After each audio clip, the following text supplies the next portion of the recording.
Bonjour, je suis heureuse d'être parmi vous dans ce premier cours du Collège de néphrologie dans sa version 2022-2024 et qui a pour objectif de vous initier avec l'anatomie pathologique rénale. Donc, j'ai été chargée de vous parler des néphropathies interstitielles, les lésions élémentaires et classification. Donc, dans l'introduction, je définirai l'interstitium du rein, qui est l'espace séparant les tubules entre eux et les tubules des glomérulus. Il est constitué de différents types de cellules, fibroblastes, macrophages et cellules productrices d'hormones. Et ces cellules sont contenues dans une matrice extracellulaire faite de collagène et de fibrilles de réticuline. Le tout étant imbibé par des fluides allant du système vasculaire vers les tubes et inversement.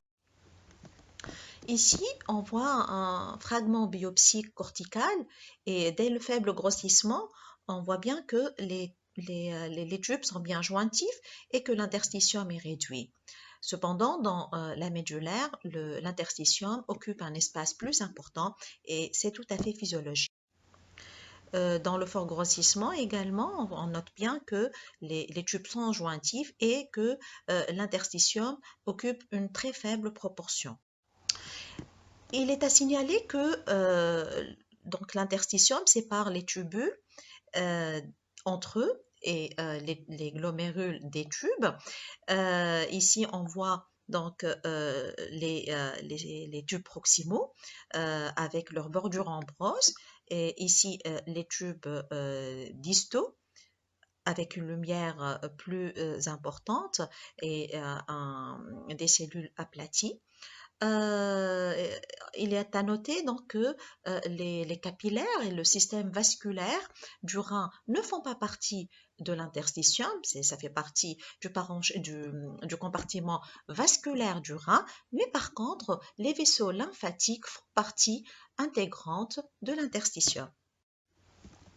Donc, les néphropathies tubulo-interstitielles regroupent de nombreuses maladies rénales caractérisées anatomiquement par une atteinte prédominante du tissu interstitiel associée à des lésions plus ou moins marquées des tubes. Leurs étiologies sont diverses et peuvent être aiguës ou chroniques. Notons que les néphropathies interstitielles ne peuvent pas être prises au sens exclusif, car au cours de l'évolution des néphropathies glomérulaires, on voit apparaître des lésions tubulo-interstitielles, de même que l'atteinte glomérulaire peut survenir au cours de l'évolution des... Quelles sont les lésions élémentaires de l'interstitium rénal? En fait, je les ai divisées en des lésions qui atteignent donc le tissu conjonctif interstitiel, donc la matrice extracellulaire, ce sont des modifications du tissu conjonctif interstitiel, et en des anomalies cellulaires interstitielles, essentiellement donc l'infiltrat inflammatoire interstitiel. Commençons par la modification du tissu conjonctif interstitiel. En fait, on peut avoir comme première lésion élémentaire des suffusions hémorragiques interstitielles à partir des vaisseaux au niveau du rein. Et donc, on voit bien au niveau de l'interstitium ces globules rouges contenus dans l'interstitium. Comme autre lésion élémentaire, c'est l'œdème interstitiel.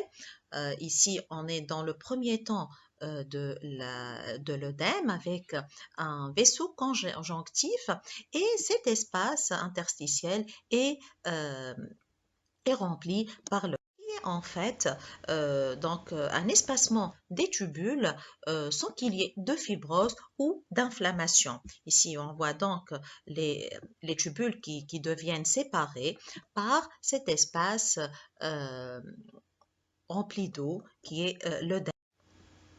Ici, on a une médulaire rénale très congestive par un œdème chez un patient qui a une insuffisance cardiaque droite sévère. Comme autre lésion élémentaire, maintenant, c'est une accumulation de la matrice extracellulaire, donc une exagération de cette matrice avec une augmentation des fibres de collagène entre les tubes.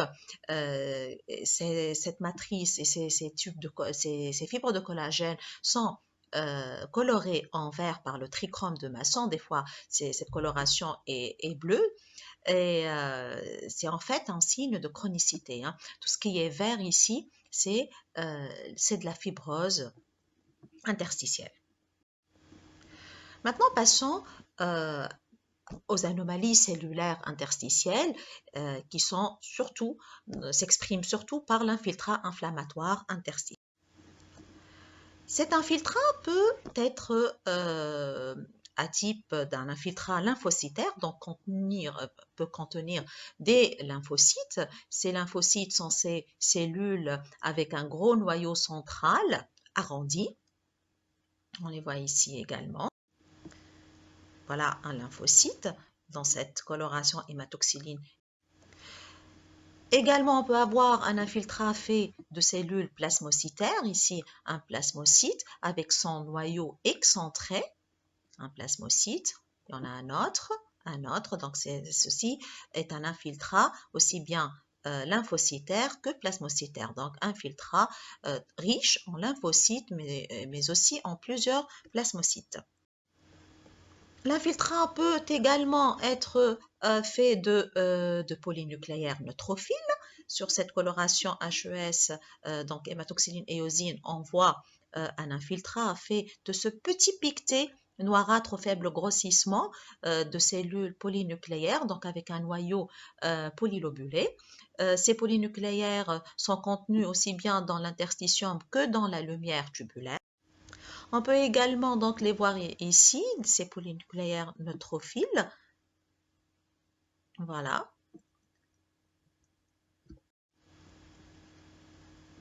Plusieurs polynucléaires neutrophiles dans cet infiltrat également, à côté de certains lymphocytes. Et puis, on peut également noter un infiltrat riche en éosinophiles. Ici, ce sont les cellules lymphocytaires éosinophiles. Voilà, c'est riche en éosinophiles.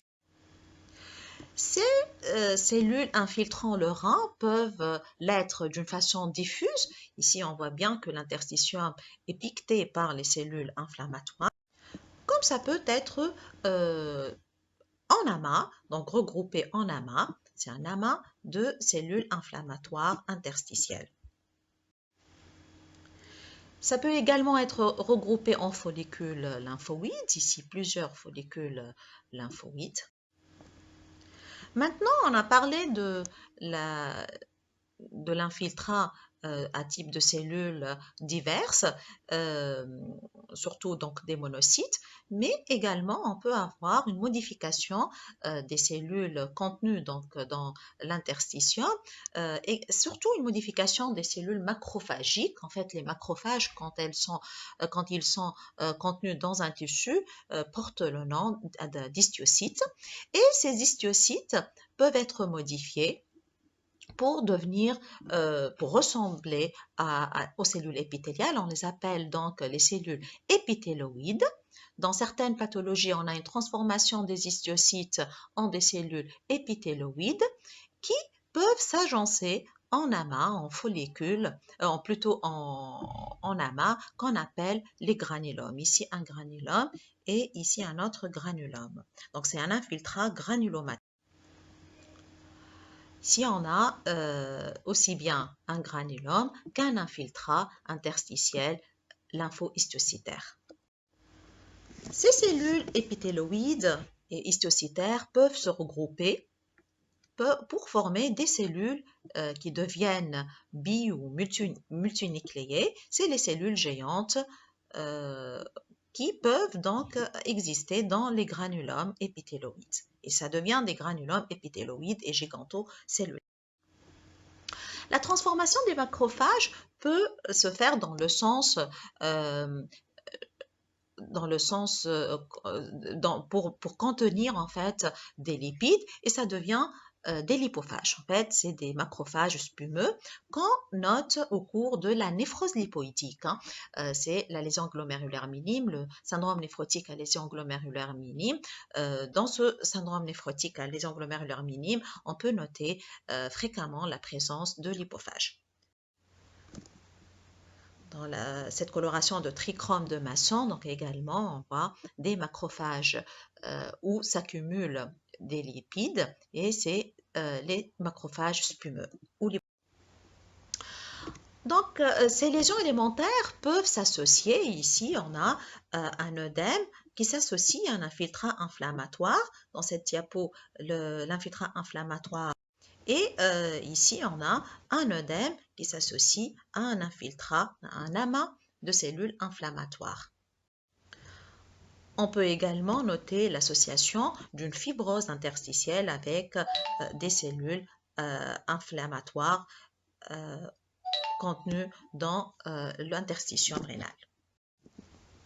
Passons à la classification des néphropathies interstitielles et j'ai choisi de les classer en deux grands chapitres, les néphropathies interstitielles aiguës et les néphropathies interstitielles. Commençons par les néphropathies interstitielles. Donc, dans la néphrite tubulo-interstitielle aiguë, les glomérules sont habituellement normaux. La lésion la plus précoce est un œdème interstitiel, comme on l'a décrit tout à l'heure, suivi dans les formes caractéristiques d'une infiltration interstitielle par les lymphocytes, les plasmocytes, les éosinophiles, des macrophages, des polynucléaires neutrophiles qu'on a déjà décrits. Et dans les cas sévères, on peut avoir des cellules inflammatoires qui envahissent l'espace entre les cellules bordant la membrane basale tubulaire. C'est ce qu'on appelle la tubulite. Quelles sont les étiologies des néphropathies interstitielles aiguës ou bien les néphropathies tubulo-interstitielles aiguës parce que, comme on a dit, on peut avoir une participation de lésions tubulaires et ça prend la nomination de la néphropathie tubulo-interstitielle aiguë. Donc, les étiologies sont surtout médicamenteuses, immunoallergiques. Elles sont également infectieuses, immunologiques à substratum dysauto-humain et puis on peut avoir des néphropathies interstitielles aiguës par infiltration d'hémopathie malignes. Ici, on a un œdème interstitiel avec un infiltrat abondant au cours d'une néphropathie interstitielle médicamenteuse immunoallergique au faible grossissement. Donc, on voit cet infiltrat abondant avec un œdème interstitiel séparant les tubules. Et quand on regarde au fort grossissement, on note la présence de cellules éosinophiles qui sont caractéristiques des néphropathies interstitielles immunoallergiques. On peut voir également la présence d'une tubulite avec des cellules inflammatoires dans les tubes, dans les cellules tubulaires. Voilà. Maintenant, on va voir les néphropathies interstitielles aiguës infectieuses. Donc, l'infection peut être bactérienne, virale ou parasitaire. En fait, on peut avoir une néphropathie interstitielle aiguë infectieuse dans les cas de pyélonéphrite aiguë ascendante ou bien une infection du rein, une pyélonéphrite à départ hématogène. Et également, on peut avoir un infiltrat inflammatoire réactionnel à une infection à distance. Donc, l'infection n'est pas au niveau du rein, mais on a un infiltrat inflammatoire qui est réactionnel à une infection autre part. On a donc des micro-abcès avec plusieurs infiltrats de polynucléaires neutrophiles. Voilà. Et on les voit également sur l'aspect macroscopique. Dès l'aspect macroscopique, on peut voir les micro-absédations qui se traduisent donc sur le plan histologique par la présence d'amas de polynucléaires neutrophiles. Ceci était donc une pyélonéphrite aiguë à germe banal et on peut avoir une infection bactérienne spécifique du rein, essentiellement la tuberculose rénale, qui est caractérisée par un infiltrat riche en granulome épithéloïde gigantocellulaire, comme on l'a décrit tout à l'heure, mais avec une nécrose caséeuse. La nécrose caséeuse, comme on la voit ici, pourquoi ça s'appelle caséeux? C'est parce que ça ressemble au caséum, donc le lait.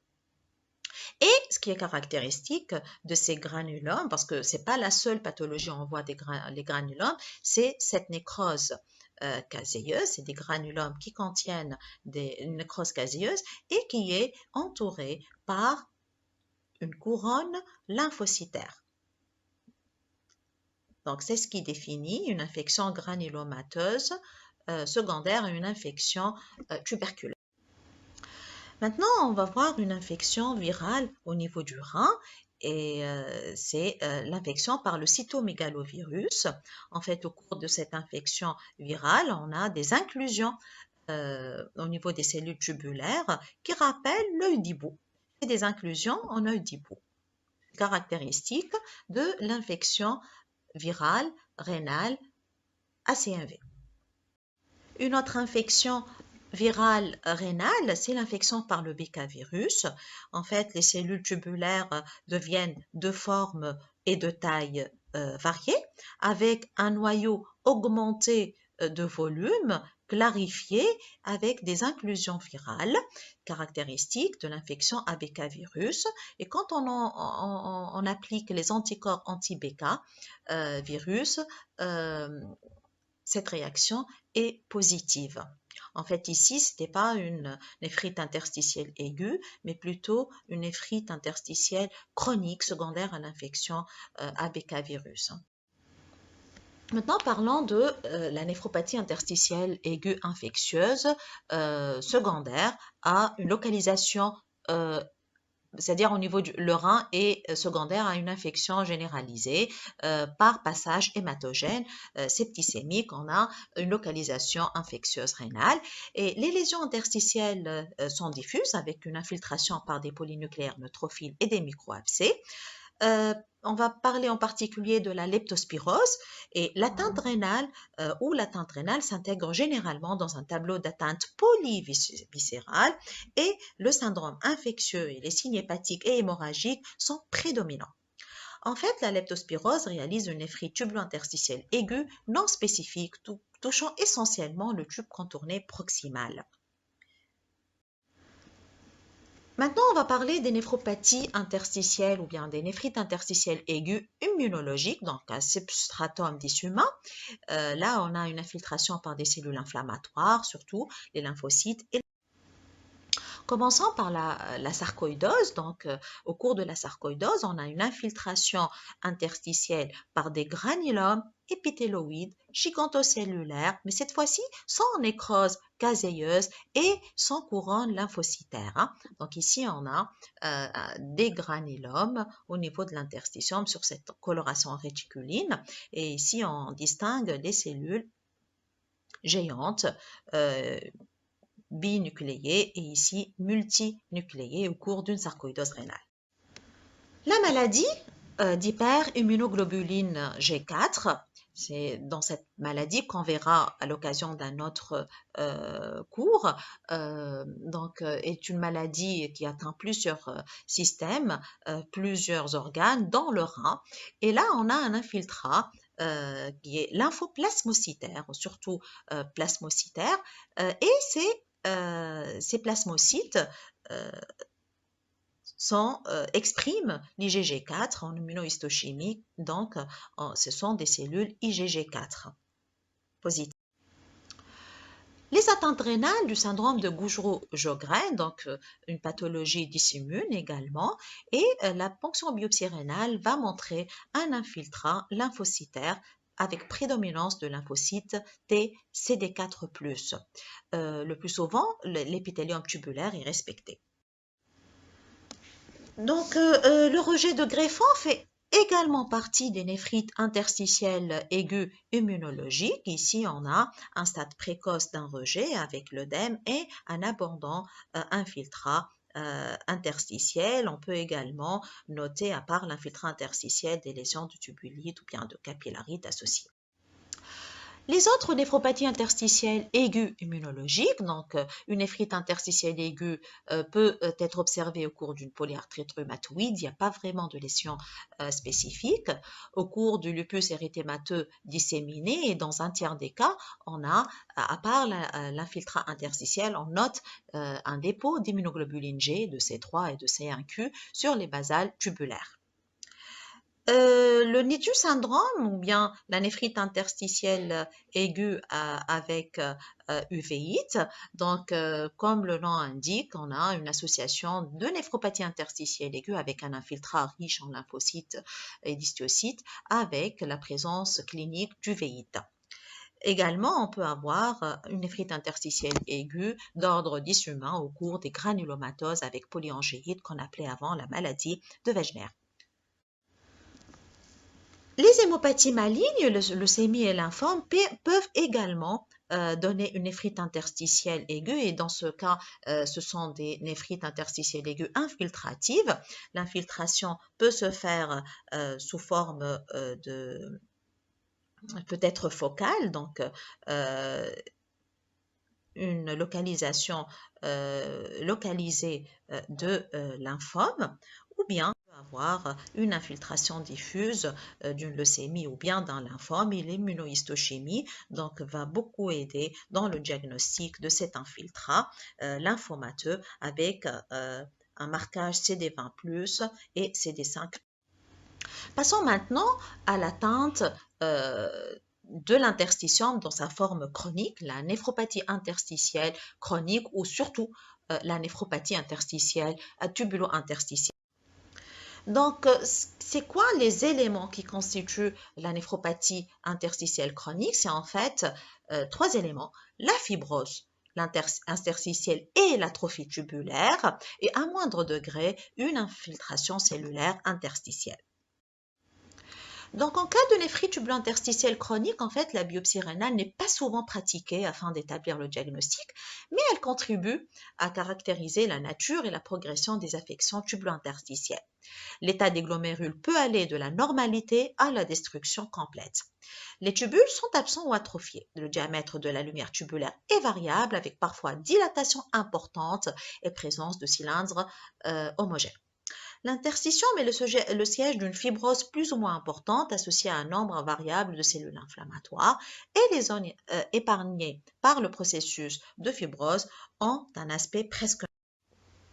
Ici, on est dans un stade précoce de néphrite interstitielle chronique avec un épaississement des membranes basales tubulaires qui deviennent plus épaisses en fait que les membranes basales glomérulaires.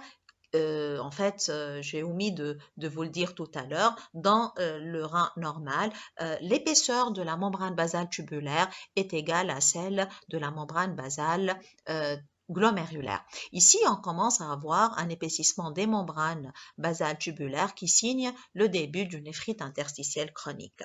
Le début de la néphrite interstitielle chronique est également attesté par l'association de cet épaississement des membranes basales tubulaires à la présence d'œdème. Donc, c'est une néphrite interstitielle qui commence à être. Et puis, maintenant, on a une néphrite interstitielle qui devient chronique par la présence de cette atrophie tubulaire, épaississement des membranes basales tubulaires, avec donc l'association à une fibrose interstitielle. Quand c'est vraiment très avancé, les tubules ont une participation importante dans cette néphrite tubulo-interstitielle chronique avec des tubules qui prennent un aspect pseudo-thyroïdien avec une substance qui rappelle la colloïde thyroïdienne. Les étiologies de la néphrite tubulo-interstitielle chronique, donc elles sont diverses. On les subdivise en général en causes urologiques et causes non urologiques. Dans les causes urologiques, on note surtout les uropathies obstructives et le reflux vésico-urétéral. Les infections urinaires jouent un rôle important dans ce contexte.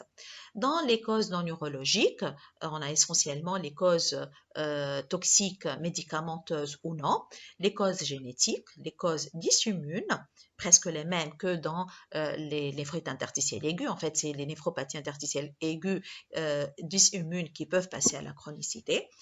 On peut avoir des causes métaboliques, des causes hématologiques et des causes infectieuses. Donc, en fait, les néphrites interstitielles chroniques urologiques donnent le tableau d'une pyélonéphrite chronique. Ici, on a l'aspect macroscopique d'une pyélonéphrite. Histologiquement, donc la teinte est surtout polaire ou bien diffuse et les régions saines sont le siège d'une hypertrophie compensatrice, parfois pseudotumorale. Deux formes particulières que je vais citer de la pyélonéphrite chronique et où on a une anomalie de l'activité macrophagique. La première, c'est la malacoplasie. Donc, il s'agit d'une inflammation granulomateuse du parenchyme rénal et du tractus urinaire avec des inclusions cellulaires basophiles qu'on appelle les corps de Michaelis-Guttman. En fait, dans ce cas-là, les macrophages ne peuvent pas détruire ni absorber les bactéries et surtout, c'est surtout noté au cours des infections à donc, dans la coloration de Vancosa, on obtient une coloration noire de phosphate et carbonate de calcium. C'est ce qu'on appelle les corps de Michaelis-Guttman. Donc, qui donne le diagnostic de la maladie. Toujours donc les corps de Michaelis-Guttman. Et un autre type de pyélonéphrite chronique infectieuse particulière, la pyélonéphrite xanthogranulomateuse, dans laquelle il existe une inflammation chronique granulomateuse avec destruction du parenchyme qui est remplacée par des cellules macrophagiques à contenu lipidique qu'on appelle les cellules xanthomatoses. C'est surtout vu dans des cas où on a des lithiases qui s'associent à une infection à Proteus mirabilis. Les néphropathie interstitielle chronique médicamenteuse, je commence par la néphropathie au lithium, où la ponction biopsie rénale note une atrophie tubulaire importante avec une fibrose interstitielle importante contrastant avec une glomérulosclérose peu importante. La caractéristique de la néphropathie au lithium rénal, c'est la présence de kystes tubulaires, c'est caractéristique de l'intoxication par essentiellement. Et là, on a surtout des vacuoles dans les tubes proximaux qui s'associent à des calcifications interstitielles et la fibrose interstitielle ici n'est pas diffuse mais elle est en bande, seulement des bandes de fibrose occupant donc l'interstitiel. Une intoxication aux métaux lourds, le plomb, et là, on a une réabsorption avec accumulation tubulaire proximale de plomb et ça donne des inclusions nucléaires denses de plomb, protéines en microscopie électronique. C'est vrai que histologiquement, ce n'est pas très caractéristique, mais c'est surtout au niveau de la microscopie électronique que le diagnostic est porté et le contexte clinique, bien sûr, aide au diagnostic. Dans les néphropathies interstitielles chroniques hypokaliémiques, je vous parlerai métabolique plutôt, je vous parlerai de la néphropathie interstitielle hypokaliémique. Et là, on notera surtout une vacuolisation des tubules, des cellules tubulaires proximales, qui ressemble à la vacuolisation de l'intoxication aux anticalcinorines. Mais là, bien sûr, la clinique et la confrontation anatomoclinique, surtout, va. Toujours dans les néphrites interstitielles chroniques métaboliques, l'hyperuricémie, et là, la biopsie rénale montre des microtrophies. Et donc, ces microtrophies comportent des cristaux en forme d'aiguille dans les tubules, avec une dégénérescence tubulaire et une réaction inflammatoire et une fibrose environnante. Toujours dans les métaboliques ou bien également génétiques, la néphrite interstitielle chronique au cours de l'hyperoxalurie. Et là, les cristaux d'oxalate précipitent dans les tubules rénaux et sont bien visibles sous forme de cristaux birefringents en lumière polarisée. Un type vraiment rare de néphrite interstitielle chronique toxique, c'est l'intoxication à l'ochratoxine.